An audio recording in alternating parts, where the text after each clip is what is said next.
弟兄姊妹平安，今天是2024年7月13号。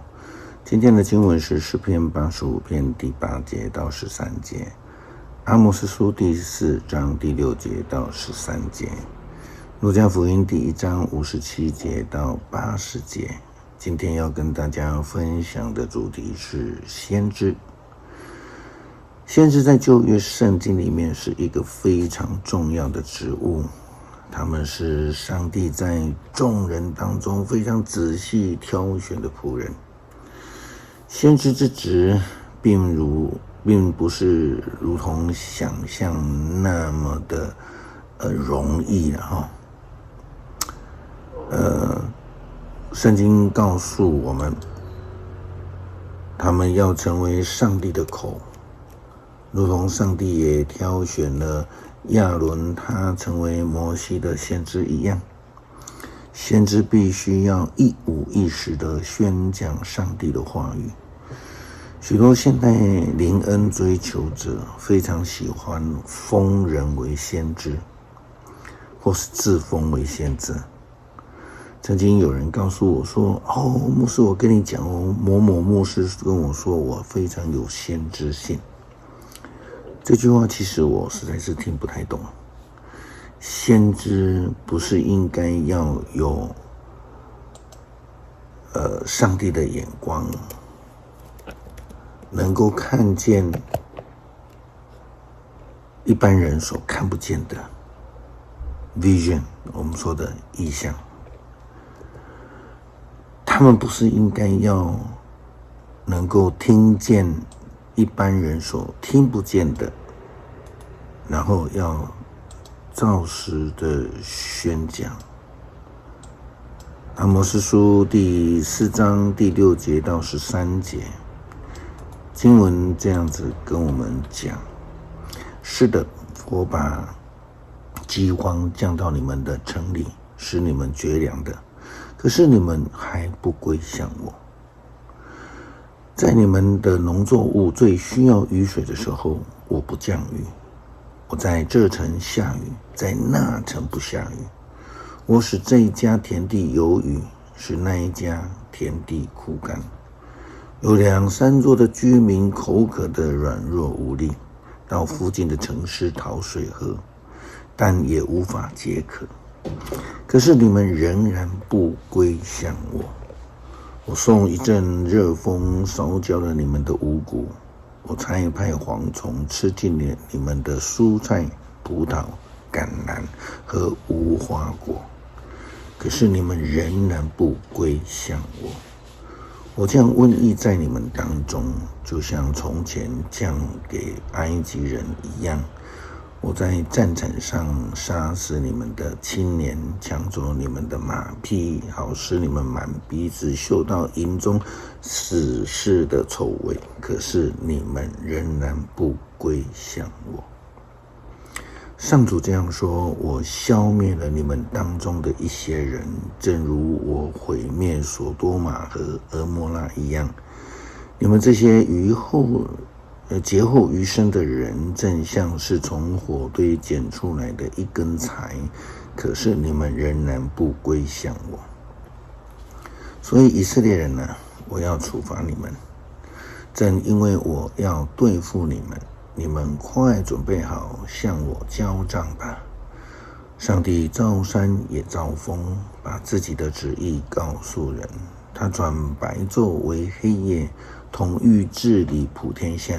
他的名是耶和华万军的统帅上帝。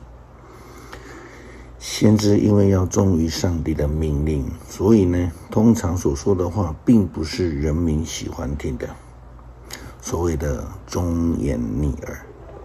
先知的存在基本上就是因为人们悖逆，不再听得见上帝的话，所以上帝需要有一个中间人来传递上帝的提醒和警告，这都不是人们爱听的。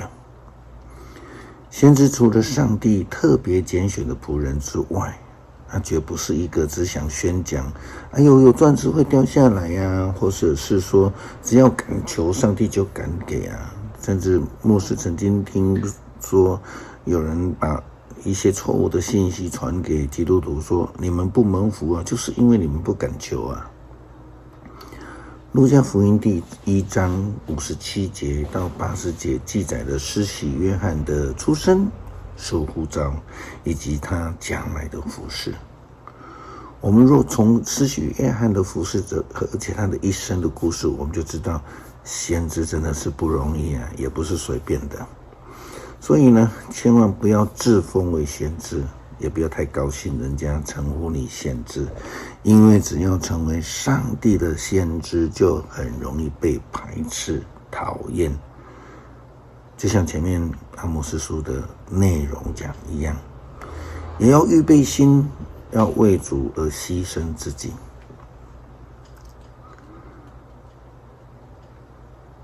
以利沙白分完的日子到了，生了一个儿子。他的邻舍和亲戚都听见了主赐给他们这样大的恩赐，都跟他一同欢喜。孩子出生满1星期，他们来为他行割礼，并且想要沿用他父亲的名字来叫他撒加利亚。可是他的母亲说不行，他要叫约翰。亲友们对他说，你亲族中并没有叫这个名字的。他们就向他的父亲打手势，问他说，孩子要取什么名字？撒加利亚要了一块写字板，写上他的名字是约翰。大家都非常的惊讶。就在这个时候，撒加利亚又能够说话了，他就开口颂赞上帝。邻居都很惊讶，这消息传遍了全犹太山区。听见的人都在想，这孩子将来会成为怎样的人物？因为显然有主的全能与他同在。约翰的父亲撒加利亚被圣灵充满，就传达上帝的信息说，让我们歌颂主，以色列的上帝，他眷顾他的子民，释放了他们。他从他的仆人大卫家中为我们兴起了一位全能的救主。古时候他借着圣先知们说过，他要拯救我们脱离敌人，摆脱一切恨恶我们的人的权势。他要向我们祖宗大施仁慈，并记住他神圣的约。他应许我们的先祖亚伯拉罕立誓要拯救我们，摆脱仇敌，使我们一生一世坦然无惧在他的面前，以圣洁和正直来侍奉他。我的孩子啊，你要被称为至圣、至高上帝的先知。你要做主的先驱，为他预备道路，要告诉他的子民，由于他们的罪蒙赦免，他们将获得拯救。我们的上帝慈悲柔和，他使救恩的曙光照耀我们，又从高天光照一切生活的在死亡阴影下的人，引导我们走上和平的道路。孩子渐渐长大，身心强健，他住在旷野，一直到他在以色列人中公开活动的时候。诗篇85篇第8节到13节，我倾听主上帝所说的话，如果我们不再走愚昧的道路，他将赐平安给他自己的子民，他必定拯救敬畏他的人，他的荣耀将充满在我们的土地。慈爱忠信彼此相迎，正义和平互相拥抱。人的忠信从地上发出，上帝的公义从天上显现。上主要使我们繁荣，我们的土地必定丰收。公义要走在上主的前面，为他预备道路。感谢主呼召我们成为你的仆人，无论受呼召的职责是什么，求主帮助我们都愿意尽心尽意来服侍，成为上帝心中忠心的好仆人。感谢祷告，奉主耶稣基督圣名求，阿门。